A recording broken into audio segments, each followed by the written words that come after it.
Welcome to History of the Netherlands, where we explore the events and characters that, over time, have transformed a swamp into an amazing modern marvel. Episode 57, Kill Phil, Volume 1. In November 1501, Margaret of Austria was married by proxy to Philibert the Handsome, the Duke of Savoy. Over the next 3 years, Margaret thrived in this new position as Duchess of Savoy. Philibert was more than willing to let her take charge of affairs in Savoy, since that freed him up for more important stuff, like hunting and enjoying life. Margaret of Austria was only 21 years old at the time of their marriage, but she had spent much of her life thus far learning the art of politics in the courts of France, Spain, and the Low Countries.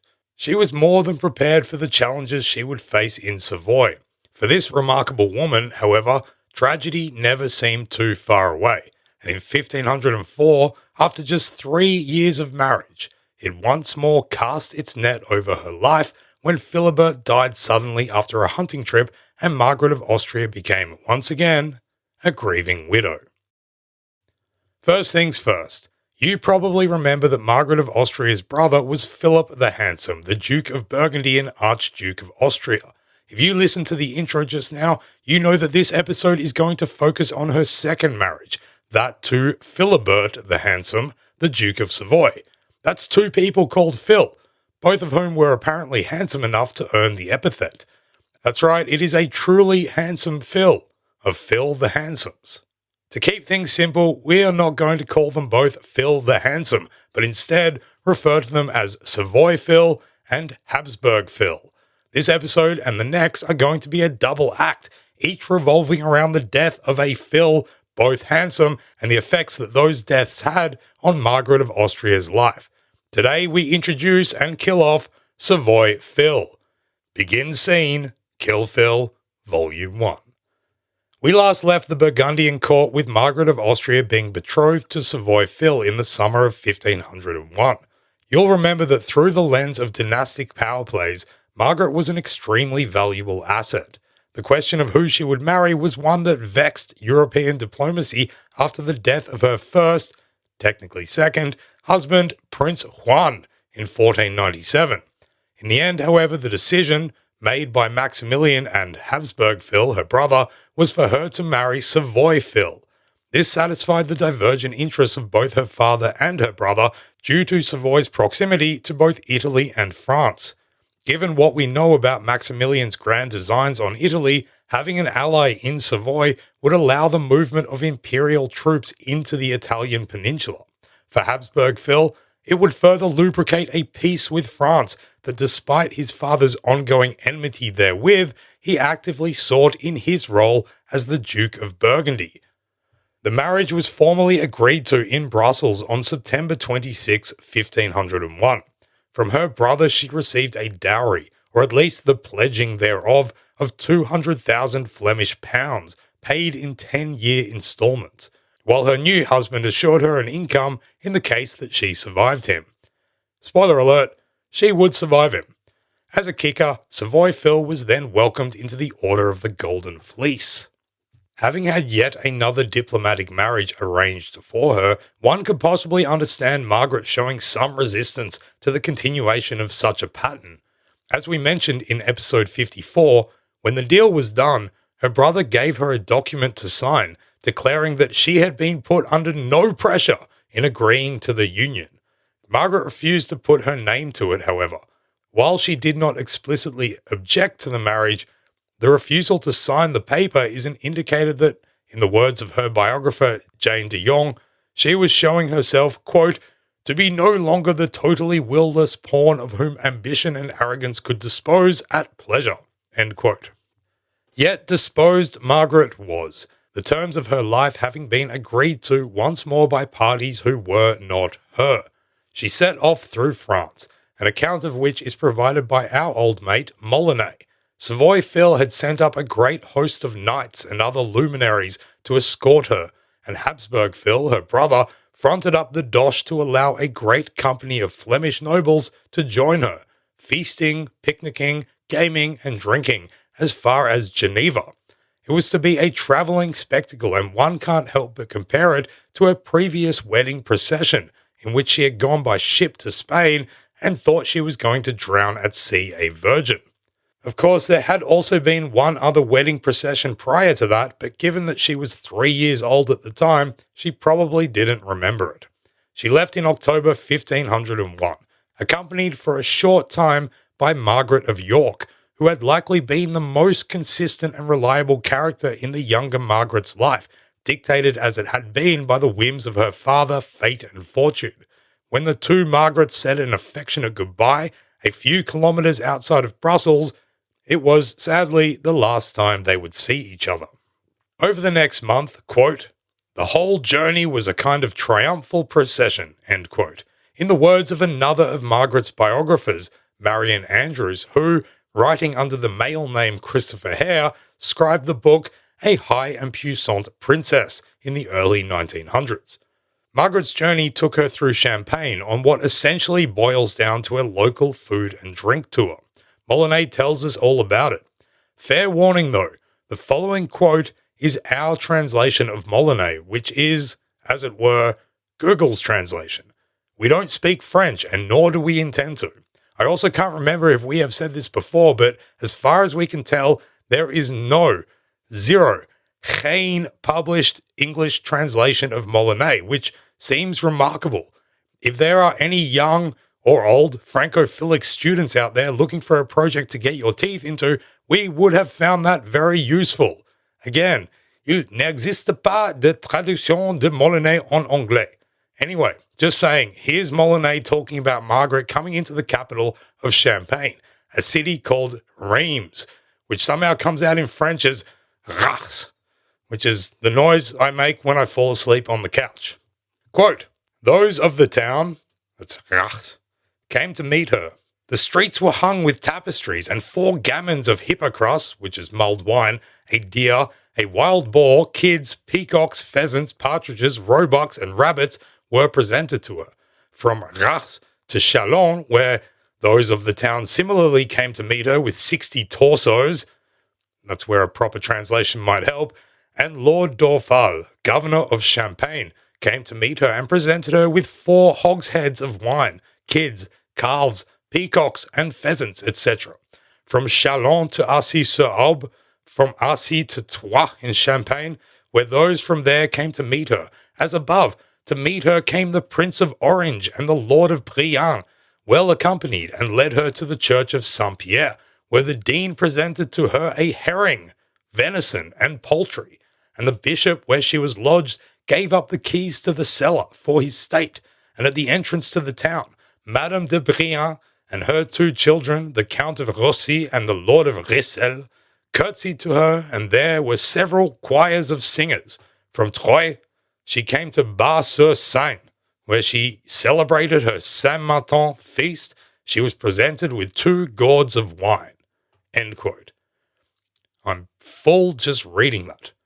She then came into the formerly titular lands of her brother, Burgundy, which had passed back into the French king's hands with the death of their grandfather, Charles the Bold. It probably won't surprise you to hear that Maximilian was cooking up plans to rectify this and take them back. In Dijon, there was more partying, and from this stage, we get the most hilarious description from our dubious translation of Molyneux. Quote, "At the entrance to the gate was a hoarding, where Cupido and Venice attacked the amorous castle." End quote. Let's not try to make sense of that. It's perfect, just the way it is. Towards the end of November, she arrived in Dole, where she was met by the bastard brother of her husband-to-be, René, the Grand Bastard of Savoy. René had been appointed to sub in for Savoy Phil for the ceremonial stuff. On the 28th of November, Margaret and René participated in a wedding by proxy, the likes of which we have gone into detail on this podcast before. Margaret herself had already married a proxy Spaniard once before. Suffice it to say that the weirdest custom within the ceremony took place in the evening, after the feasting, dancing, and revelry, when Margaret went into her bedchamber and lay down. Molyneux tells us, quote, "The Bastard of Savoy lay down beside her, one half-bared leg propped up against the bed, with all those who had been at the wedding present. After some gracious words, the bastard rose, requesting a kiss from Madame, which was granted to him, and having done so, he knelt down, saying that he surrendered himself as her humble servant. Madame made him get up, and, bidding him good night, gave him a good diamond ring, and everyone withdrew." End quote. Jane de Jong, who wrote a biography of Margaret in the 1950s, intimates that in Margaret becoming Savoyard, she was being welcomed into a culture that was more fun, lively, and easygoing than the stiff and stale Spanish court culture of her previous life. Quote, "Margaret, remembering in what helpless manner the representative of her Spanish husband had acquitted himself of his task when obliged to act out the same nuptial comedy, was completely charmed by the courteous Savoyard." End quote. Another spoiler alert, Margaret and Renee would not enjoy much courtesy between them from this point on. Now officially the Duchess of Savoy, Margaret continued the final stages of her journey over the mountains to an abbey called Romans-Moussières, where she met her actual husband for the first time. Well, for the sake of the pedantic, there is a chance that they had met when younger, as both had spent time in the French court during the regency of Anne de Beaujeu. On this occasion, they danced, feasted, went to mass, and had another little marriage ceremony to complete the whole nuptials. They then went to Geneva, which put on a huge ceremony in welcome to them, with great displays of allegorical representations abounding the streets, organised assemblies of uniformed archers standing to attention, and highly eminent nobles, at least one of which was wearing a, quote, "strangely fashioned hat," end quote. Amongst much else, an 80-foot or 20-plus metre high lacquered tree made of iron stood in a meadow which had blossoms hanging off its branches, fashioned to exhibit images of Margaret's forebears and family. De Jong writes, quote, "It was overwhelming. The abundance of Flanders, the riches of Spain, the luxuries of France, all were overshadowed by the extravagance of this entry into Geneva." End quote. So it was that for the next few weeks, Margaret and Savoy Phil, along with this great retinue of party hangers-oners, knights, nobles, and kin, commenced a celebratory tour of Savoy, going from town to town, being feted, feasted, and fancied. It must have gotten very tiring, but at the very least, it gave the young couple a chance to actually get to know each other. And guess what? They actually seemed to get along. So what do we know about this new dashing husband of Margaret?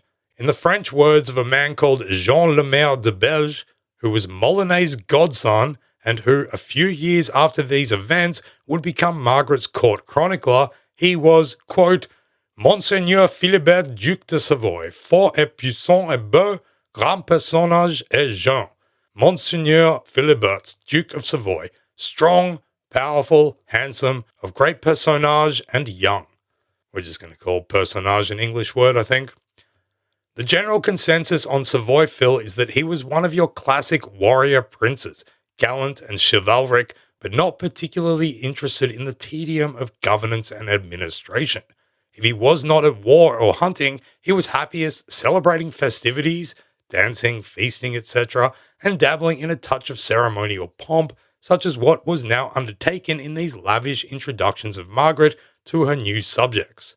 When this travelling party rolled into the town of Bourges, which I know from personal experience is smack bang in the centre of modern-day France, the burghers there regretted that there was not enough money in the town's coffers to put on a sufficient enough event to please their overlords. The citizens had just recently bought 50,000 bricks to build city defences and were now subsequently broke. The town's council struck a deal with some local clergy who lent them 700 florins to be reimbursed via the town's income stream. These were the sort of matters that could unexpectedly arise for everyday folk in the event of a noble marriage. In the end, the fiscal acumen of the monks saved the day, and Bourges was able to greet the couple appropriately. The following wonderful description from the town's archives, but found translated in Eleanor Tremaine's biography of Margaret of Austria, gives such a vivid insight into what this kind of event meant for the people involved at all levels, and what kind of world Margaret was being plunged into. Quote, "At last the long-looked-for day came, and the Duke and Duchess arrived at Bourges on the 5th of August 1502. From early dawn, the bells of the monasteries and the churches were ringing, guns firing, and a stir of general excitement was in the air.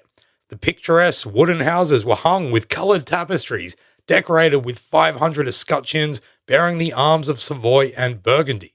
8 platforms had been constructed in different parts of the town on which were to be enacted masques and allegories. At the sound of the trumpet, the crowd collected in front of the town hall, from whence issued the municipal body, preceded by the syndics in red robes. Syndics were the town's magistrates, one of them bearing the town keys on a silver salver. A salver, by the way, is a formal, usually silver tray, used exactly for this kind of purpose. Continuing the description. The procession marched with trumpets blowing to the marketplace, when soon after a warlike fanfare and the neighing of horses announced the arrival of the ducal cortege, headed by Philibert and Margaret. The sight of the young couple evoked shouts and cheers. Margaret, wearing the ducal crown, was mounted on a palfrey, covered with rich drapery embroidered with the arms of Burgundy and with nodding white plumes on its head. Through a veil of silver tissue, her sweet face appeared framed in long tresses of fair hair. That's Margaret, not the horse. A close-fitting dress of crimson velvet stitched with gold, bordered with the embossed arms of Austria and Savoy, set off her graceful figure. With one hand she held the reins of her horse, with the other she saluted the crowd, whilst at her right on a fiery charger rode the handsome Philibert, delighted with the enthusiasm which burst forth at the progress of his lovely wife. End quote. So Savoy was full of enthusiasm for the newly married couple, and they themselves were full of enthusiasm for each other. With that, we are now going to burst forth into an ad break. On the other side, we will take a look at how Margaret thrived in Savoy until, unfortunately, we have to burst her bubble and kill Phil. See you on the other side.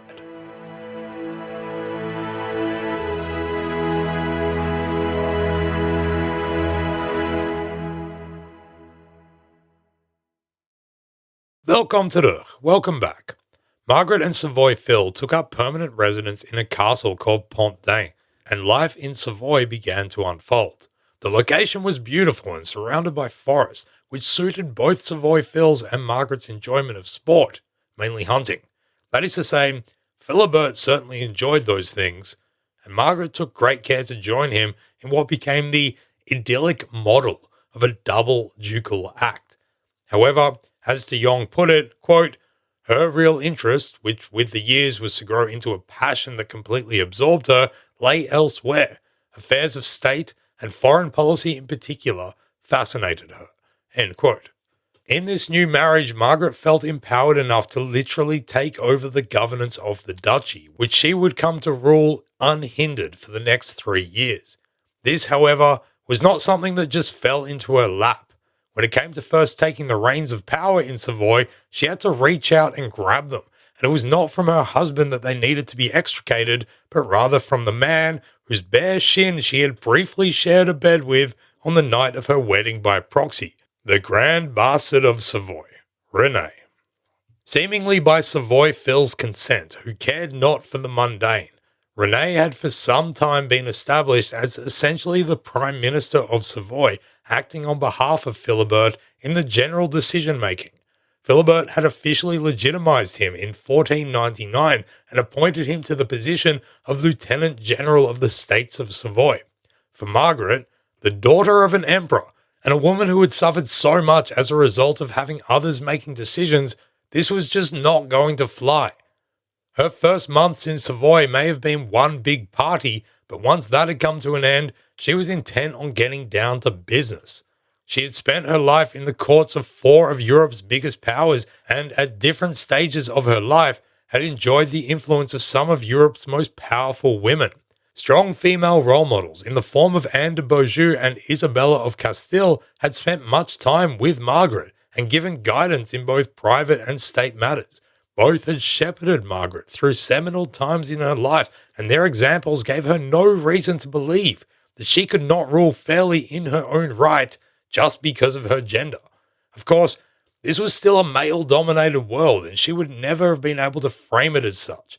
Much later, she would say of her own character, quote, "For all that we are a woman, Our heart is of a different nature, and we cannot do any good to those who work us harm." End quote. It is suggested that she sincerely disliked Renee, despite having been so charmed by him on her wedding night.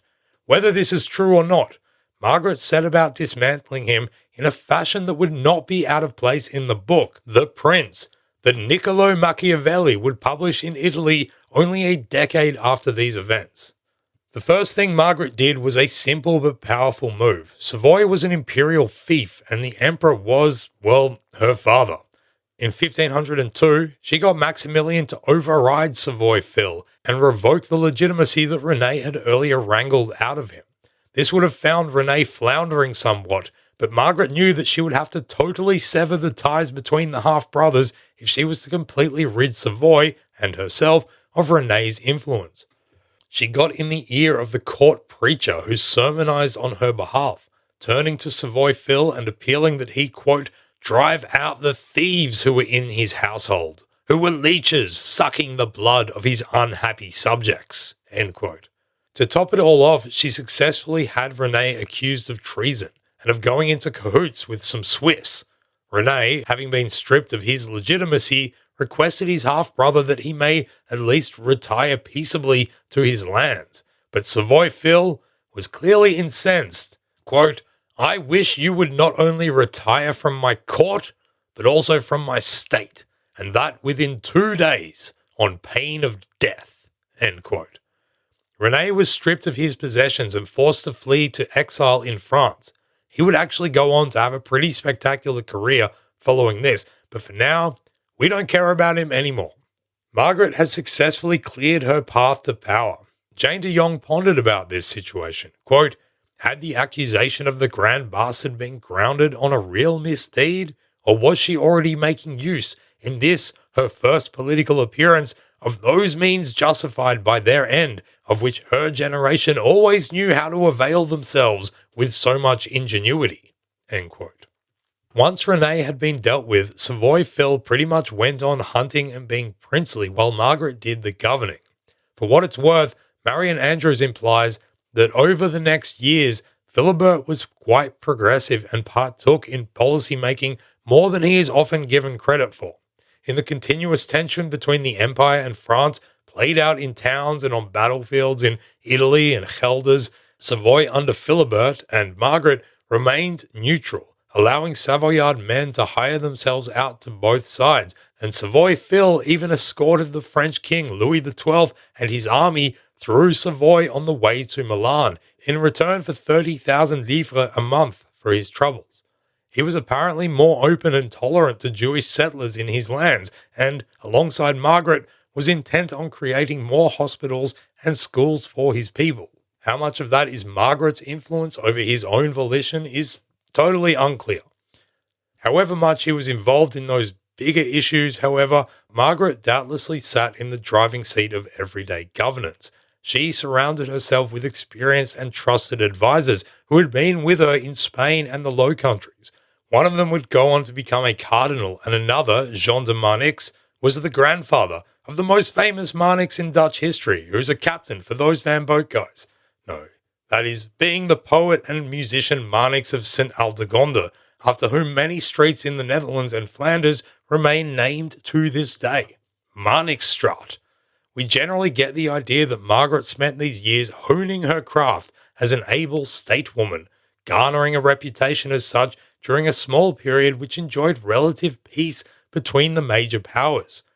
Le Maire de Belge, her future court chronicler, recounts one story that almost saw history repeat itself, in that on a hunting trip with her husband, Margaret's horse bucked and stomped and threw her to the ground, into the terrifying vicinity of its deadly hooves.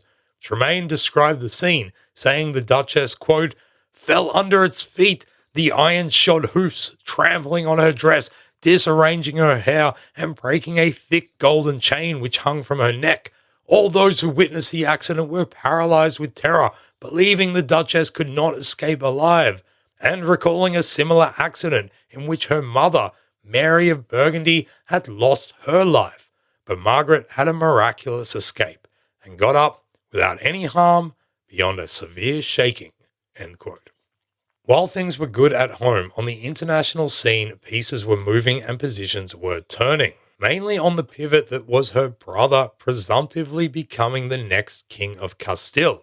Up until now, Habsburg Phil had adhered to the policies desired by his Netherlandish advisors, such as the Lord of Chivres, Guillaume de Croix.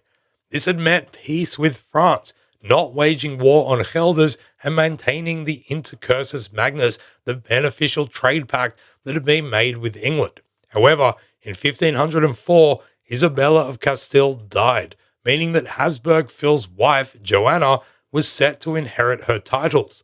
Habsburg Phil's attention was then drawn to far more global matters, namely that he was soon to rule Austria, Netherlands, Castile, likely also Aragon, Leon, Granada, Naples, Sicily, and all the new territory that Columbus's voyage had recently brought into the Spanish domains.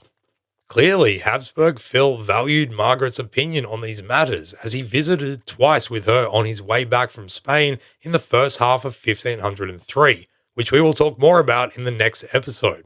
Their father, Maximilian, consistently held the French king in enmity, and at this point in the timeline was still trying to wage war against Charles, the Duke of Gelders, whose ally was the French king, as we covered in the previous episode. Both Margaret and Philip agreed that the best way forward was to somehow bring the emperor and the French king to a rapprochement. From Bourges, Philip went on to Innsbruck to get to work convincing their father of this. This actually eventuated, culminating in something called the Treaty of Blois, which is a sound I make when I'm vomiting, that was signed in September 1504, agreed to by Louis XII, Habsburg Phil, and Maximilian. As we mentioned, we will get back to all that. For now, however, let's stick with Margaret in Savoy, for whom September 1504 became memorable for far different and more awful reasons.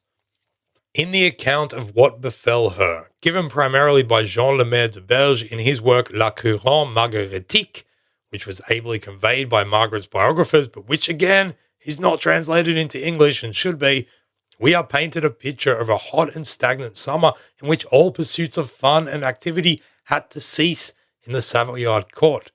For a fun-loving and active prince such as Savoy Phil, this meant boredom and frustration. From Marion Andrews, quote, "The year was hot and dry, we are told, and the trees were eaten up by caterpillars," end quote. Poor trees, lucky caterpillars. Jane de Jong, on the other hand, gives us such a good description of what the vibe in the court was like, telling us that, quote, "It had been a scorchingly hot, dry summer. The hazy blue distances that had made the terraces of Pont-d'Ain famous seemed shrouded in a film of burnt brown. It was too warm to eat, too warm to hunt, too warm to dance." Philibert, visibly suffering under his enforced lack of activity, begged Margaret like a spoiled, obstinate child to grant him but a single day of hunting pleasure, if she did not want him to die of boredom, sickened for want of exercise. Margaret argued that he must be careful, must spare himself for her sake, his servants and his horses for theirs. Philibert yielded, sulking. This was no life for a man, hanging around all day among his wife's ladies-in-waiting, being burdened by her counsellors who thought they should consult him if he was always within range. The heat, the ducal impatience, made the otherwise so harmonious atmosphere of Pont-d'Ain oppressive and restless, end quote. By September, however, Savoy Phil had worn Margaret down, seemingly in the manner that a spoiled and obstinate child might his mother, and she relented. Instantly, Savoy Phil set about planning a boar hunt in the surrounding countryside of Bresse. Once he and his chums had left the castle, Margaret, her ladies-in-waiting, and her counsellors likely breathed a sigh of relief as the blare of hunting horns grew ever more distant, and they could finally properly focus on attending the matters of state. All was calm and quiet until the afternoon, when a messenger hurried into Margaret's presence to inform her that there was something amiss with her husband, the Duke. In the translated by Google words of Lemaire, the two were now to endure a visit by the, quote, "sad old man Misfortune and his pale and terrible wife, Death," end quote. On this hunt, Philibert fell upon the trail of a boar, which he followed on horseback through woodlands, over valleys, and into the mountains. That must have been one strong boar spoor. Sorry, couldn't help myself. And actually, ding, ding, ding, that brings us to this episode's edition of Bet You Didn't Know That Was Dutch. The English word spoor, as a noun meaning the scent of an animal, or as a verb meaning to track a wild animal, comes from the Middle Dutch word spoor, meaning footprint, track, or trace. It came to the English language via the Afrikaans language, presumably after English-speaking travelers in South Africa went on some hunting expeditions of their own. So there you go, spoor. Bet you didn't know that was Dutch. Back to Savoy Phil's ill-fated hunting trip. Having tracked the boar via spoor to the mountains, Savoy Phil had to dispense with his horse and continue the hunt on foot. In the continuing oppressive heat of that year, he was soon parched and exhausted. Coming to a spring, his party set about having lunch, and the Duke quenched his thirst. He was gasping with fatigue, and in the words of de Jong, he slaked it with, quote, beaker after beaker of the ice-cold spring water, and had drunk in so rapid and uncontrolled a manner that his nobles had repeatedly cautioned him. Shortly thereafter, an excruciating stitch in the side made him writhe, and before the end of the meal, it was clear that the Duke could not continue the hunt, end quote. He was overcome by a debilitating chill and was subsequently brought back to Pontin to be attended to. And if you were listening to this story thinking he's going to be killed by the boar, I'm sorry to say, he's going to be killed by drinking water. Per le maire, quote, the very noble Duchess, his dear wife and companion, set herself to comfort him very gently, and sent in all diligence for the people and ministers of the god Asclepius, the Greek god of apothecary, soliciting with most imploring prayers, and she even caused the treasure of her precious pearls to be pounded and put into powder, a favourite medicine, and made extreme diligence to seek help from heaven by vows and by devout prayers, and by sending offerings to distant pilgrimages. Neither loving devotion, nor prayers, nor tears of this noble wife prevailed, and the great and inevitable loss followed to her utter desolation. End quote. Such was this despair that Margaret, when told that there would be no saving her husband, tried to throw herself out of a window, which was only prevented by the watchfulness of her courtiers. On the 10th of September 1504, just 3 years into their marriage, the Duke of Savoy, Philibert the Handsome, succumbed to whatever it was that had ailed him, and Margaret became a widow for the second time. Consumed once more by grief, she refused to be parted from the body, and as such could not be left alone lest she try to kill herself again. It was only because the affairs of state continued to be brought to her that she managed to pull herself out of the malaise, recognizing that decisions still needed to be made. However, even this would now be taken from her. She was, after all, now just the Dowager Duchess and no longer in charge.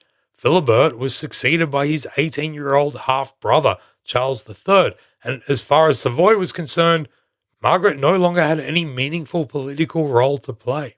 As a Dowager Duchess, she was entitled to her income, but the new 18-year-old Duke failed to ensure it. In these darkest of times for her, a woman who had experienced many dark times, this became an ongoing issue to which she also had to dedicate attention. However, only one decision remained for her to make, which is where Philibert's body was to be interred. The decision was prompted by something that Savoy Phil had told her as he lay dying. Apparently, his own mother, Marguerite de Bourbon, had endured a similarly trying experience in 1480 as that which Margaret had just faced.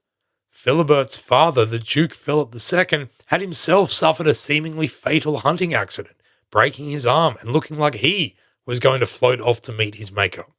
Margaret's mother-in-law had made a sacred vow, pleading for the life of her husband. This promise had included the restoration of a nearby Benedictine cloister called Preux, which had become impoverished and desolate. The Duke on that occasion, however, survived his travails, and Marguerite de Bourbon had never been able to fulfill this vow, as she herself had perished just 3 years later. She was buried in the Preux monastery, which she had intended to restore. So, some 20 years later, as Philibert lay dying, he related the holy obligation that hung over the family, an obligation that now became Margaret's.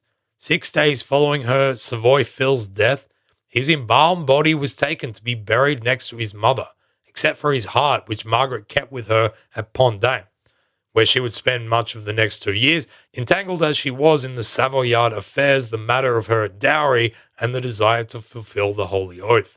6 months after Philibert's demise, she had procured the land for his mausoleum, construction of which began in 1506. It would take 25 years to complete, and it still exists to this day. It is now known as the Royal Monastery of Preux. We could spend much more time talking about Margaret's enduring battle with her husband's successor, primarily in the matter of maintaining control of the lands of her dower, being Bresse, Falsagny, and Vaud. But this is the History of the Netherlands podcast, damn it, and not the history of Savoy. Suffice it to say that she managed to intimidate the new young Duke enough to get pretty much what she wanted. So that's where we will leave it. We've seen Margaret of Austria refine her political skills and get a real taste of what it means to be in charge at court. Sure, Savoy Phil's death had seen her sidelined again, but those political skills were going to be required and fully put to the test again in a much more relevant place for us very soon. In 1507, Margaret of Austria would return to the Low Countries at the behest of her father, Maximilian, to become the regent there on behalf of her infant nephew, Charles. But before we get to that, we first have to get rid of Habsburg Phil. So next episode will be Kill Phil, Volume 2. Until then, Doei! Thanks so much for listening to History of the Netherlands. At the end of the previous episode, we gave a shout out to Steph Murison. Steph wrote to us and told us about how he listens to the podcast with his 1-year-old daughter, Matilda, which honestly is amazing. Steph is clearly a great dad who is trying to imprint a love of history on his daughter at a tender young age. Steph, we have previously received feedback that my voice is really good at putting people to sleep. So if you are ever having troubles getting Matilda to rest, I suggest pressing play on a random episode of this podcast. And Matilda, may you grow up forever carrying the inimitable independence of your freedom-loving Frisian forebears. Cheers.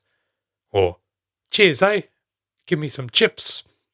Actually brings to mind my 2 favourite jokes, which are both New Zealand jokes. So, Matilda, this is going to be something you can carry with you forever. The first is, what did one statue say to the other statue?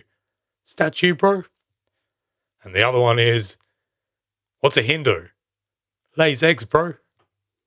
Anyway, this podcast isn't possible without the support of people like Steph and Matilda, who have signed up to be part of the Intercursus Magnus Patreonis on our Patreon page. Every one of these people give us a small monetary donation for each episode, and in return, they get the episodes early and ad-free. Patreon is the most crucial way for us to keep the show going. We are determined to do an episode each month for the rest of this year. By saying it publicly, we are hoping to hold ourselves to account and lay down the gauntlet for us to make sure this podcast pushes further forward in time. So please consider joining up to our Patreon page and helping us make that happen at www.patreon.com/History of the Netherlands. We'd like to thank the following legends who have done just that. First of all, we've got Christopher Embry, or Brio as we call him. Secondly, we've got Miles Maguire, who I would call Eddie if I didn't hate Eddie Maguire so much. So instead, we're going to call Jerry. Next, we've got David Leermakers. I'm not sure if you're Dutch, David, in which case you would be David, but we're going to call you Davo. Ekin Guzelant. Goozy, you're an absolute star. Thank you so much for getting on board and helping us to keep this all going. We'll be back with the next episode shortly. Tot de volgende keer.